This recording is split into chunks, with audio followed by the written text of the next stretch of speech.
Hey guys, Chris Racine here, back from CNH Technology again for another quick informative review video.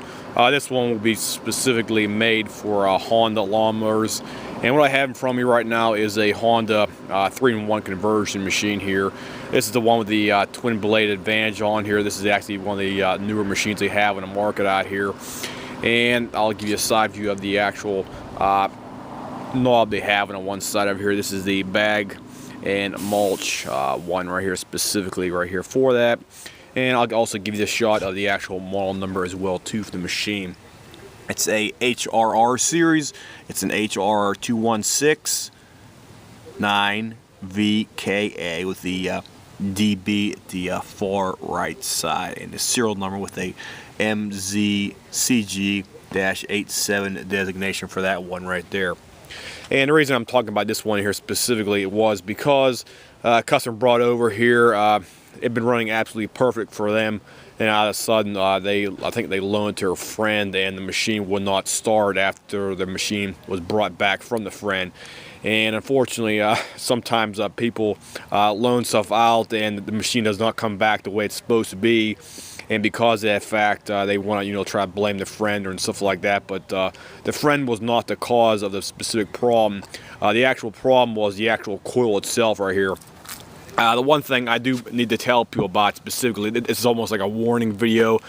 These coils right here, you should only use OEM coils specifically for this machine. This engine on this machine right here is the auto choke GCV 160, as it states on the top of the engine right here. And these ignition coils, you have to use OEM coils specifically, because if you do not, you get those real cheap ones on eBay. 9 times out of 10, they about blow within first 1 or 2 months out there. Even though you're saving 20 or 30, 40 bucks out there, they are not worth it, guys. I just want to let you know that up front, because I actually bought a couple of those myself a few years back, and unfortunately the actual quality is not there. You have to buy OEM parts of these machines out there, and the OEM ones are marked with the let me flip it around here so you can get a better picture here for it in the light. It's about 4.5. It's about 4.30 out here right now. It's Phalon coil on here. You can actually see the name right down here. Let me see if I can get a better zoom in on here for you guys. Yeah, it's Phalon, Phelon, marked directly in the bottom next to the laminations right here. It's black, and you can see the little wire coming out of the top of the coil right here, right next to the actual kill wire as well too for that.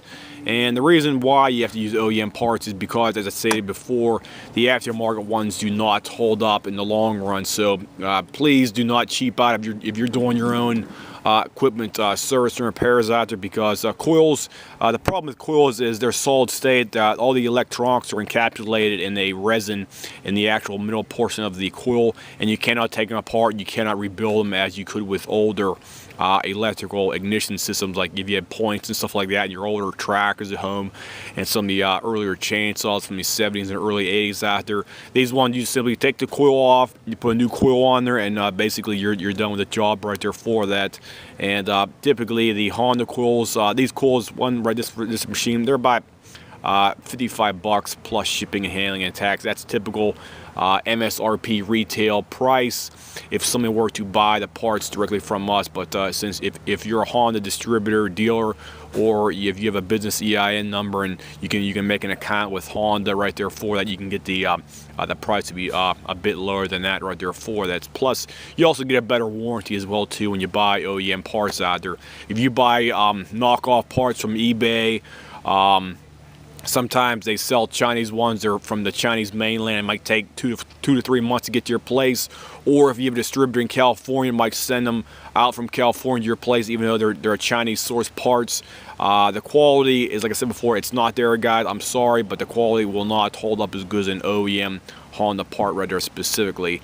The other reason I'm making this video was because the auto choke systems on these new machines, such as this right here, this is the Honda Easy Start automatic choke system on the GCV 160 engine right here. Your automatic choke system right here is located directly behind the carburetor.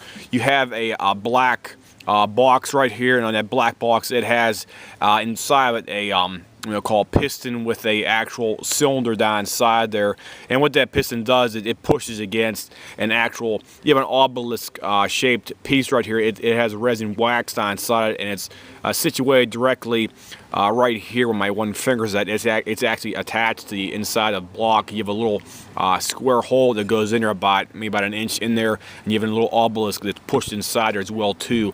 And what that does is the actual obelisk has wax resin inside it, and then it heats up and it pushes a little needle, and that needle pushes against the actual piston and your mechanism down inside, and that opens up your automatic choke on these specific machines. Over time, these machines, due to their design, whether it be a bad part or it got some kind of contamination on it, the automatic choke mechanism must be taken off here, cleaned up and lubed.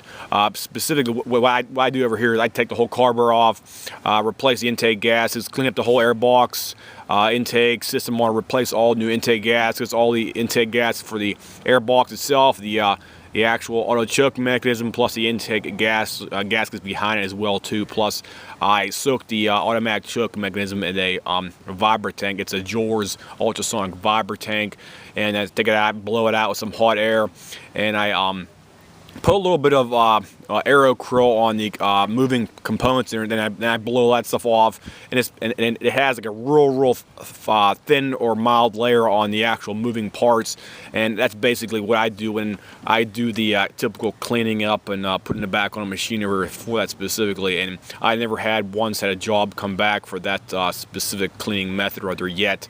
And typically we fire them up over here, run for about 10 or 15 minutes, shut them back down, make sure the auto choke's working and closing properly. Because one thing I need to also mention is we had a lot of people complaining about these auto chokes as well in the past, and you have to run your machine for at least 3 to 4 minutes before you shut it back off, because the engine has to be hot in order for the auto choke mechanism to go open fully. And if you shut your machine off after 1 or 2 minutes and the engine is not completely hot, the automatic choke mechanism will not be fully opened on or for that. So whenever you're out there cutting your grass, run for about 5 minutes right there until the automatic choke mechanism is fully open on there in the open position with the choke side. So that's another update right there as well too, because Honda does have TSBs and updates on that specific part right there for that, guys. So if anybody has any comments, questions, as usual, feel free to contact me here about any kind of problems I just mentioned right here.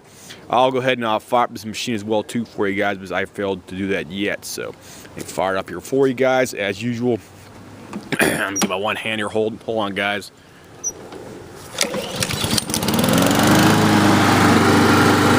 Okay, that's good to go.